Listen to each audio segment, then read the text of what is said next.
Je vais vous parler aujourd'hui des résultats en fait de Microsoft.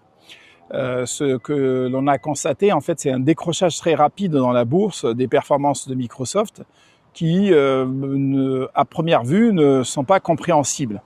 En effet, Microsoft a de bons résultats. Il n'a pas été sanctionné par rapport en fait à sa rentabilité immédiate, mais par rapport aux attentes. Et donc, ce qu'il faudrait voir, c'est que la dynamique de ce qui se passe sur le marché international sur l'intelligence artificielle a affecté fortement les performances de Microsoft, ce qui explique ce décrochage.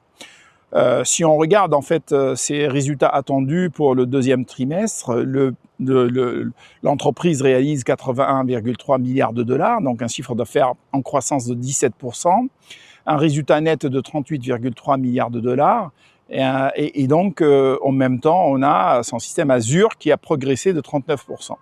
Mais en même temps, on voit que Microsoft, elle a fait des investissements très lourds en matière d'intelligence artificielle de 37,5 milliards de dollars, notamment 2 tiers sont dans les actifs de la GPU ou CPU, donc les puces pour les intelligences artificielles. Et donc, il y a plusieurs explications potentielles pour cette baisse de la rentabilité, ou plutôt la baisse du titre de Microsoft. La première, c'est le doute très important sur le retour sur l'investissement. En effet, aujourd'hui, les investisseurs ont un doute sur la capacité d'avoir un retour sur investissement par rapport à ces investissements massifs dans l'intelligence artificielle et notamment dans tout ce qui est système et hardware et puces.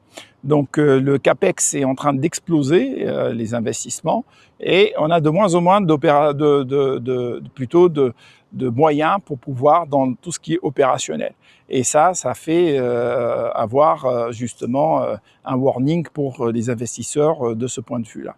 Donc les investissements massifs pourraient ne pas être compensés par des retours très rapidement, et donc il y a beaucoup d'acteurs qui sortent de ce titre parce qu'ils ne voient pas un retour immédiat. La deuxième cause est un paradoxe. En fait, Azure continue de croître rapidement et fortement, mais pas assez pour assurer un niveau de valorisation que Microsoft croyait retrouver. Donc la demande continue de dépasser l'offre, mais Microsoft manque encore de capacité pour convertir cette demande additionnelle d'intelligence artificielle en chiffre d'affaires immédiat. C'est bon pour le long terme, mais à court terme, en fait, les investisseurs voient qu'il y a un problème et un décalage, et une partie des revenus n'arrive pas encore. La troisième, elle est associée à ce qu'on appelle le risque OpenAI. En effet, Microsoft indique qu'environ 45% de son carnet de commandes reste à exécuter, et il vient de OpenAI. Sauf qu'aujourd'hui, cette concentration ne rassure pas. Parce que justement, OpenAI inquiète aujourd'hui, et le partenariat paraît aujourd'hui plus fragile que n'était dans le passé, notamment avec les épisodes qui sont passés récemment et cette offre du Pentagone de 200 millions de dollars, et puis justement ça pourrait avoir des problèmes éthiques.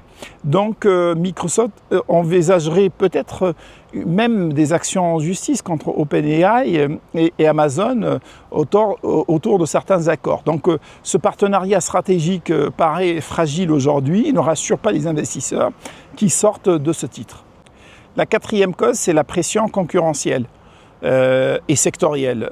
Donc les investisseurs s'inquiètent de plus en plus de la montée de Google et les agents d'Anthropic, tandis que justement les équipes de Microsoft commencent à patiner un tout petit peu avec Copilot. Donc il n'y a pas d'accélération d'adoption, alors qu'on a une accélération de l'augmentation de l'adoption des agents anthropiques. Et donc là, le marché a commencé à voir qu'il y a un moteur plutôt qui est en train de se déplacer quelque part et qui n'est pas sur Microsoft. Donc elle peut avoir des répercussions aujourd'hui, non pas uniquement sur l'IA, mais sur les autres produits également de Microsoft. La cinquième cause, elle est plus récente, elle est macroéconomique, c'est la crainte des pressions inflationnistes. Avec la guerre et le conflit ouvert au Moyen-Orient, l'idée pourrait avoir justement que l'inflation retourne de manière importante, et donc cela aura un impact sur toutes les valeurs technologiques. N'oublions pas qu'aujourd'hui, les pétrodollars financent fortement les investissements en matière d'intelligence artificielle sur la Silicon Valley et dans les marchés financiers. Et donc on pourrait avoir une diminution de ces investisseurs institutionnels et un retour de l'inflation suite à cette guerre qui aura des répercussions fortes et d'où une sortie des valeurs de Microsoft, enfin une sortie de certains investisseurs qui font chuter le titre. À très bientôt pour une autre vidéo éducative consacrée à l'économie numérique et aux acteurs de l'économie numérique.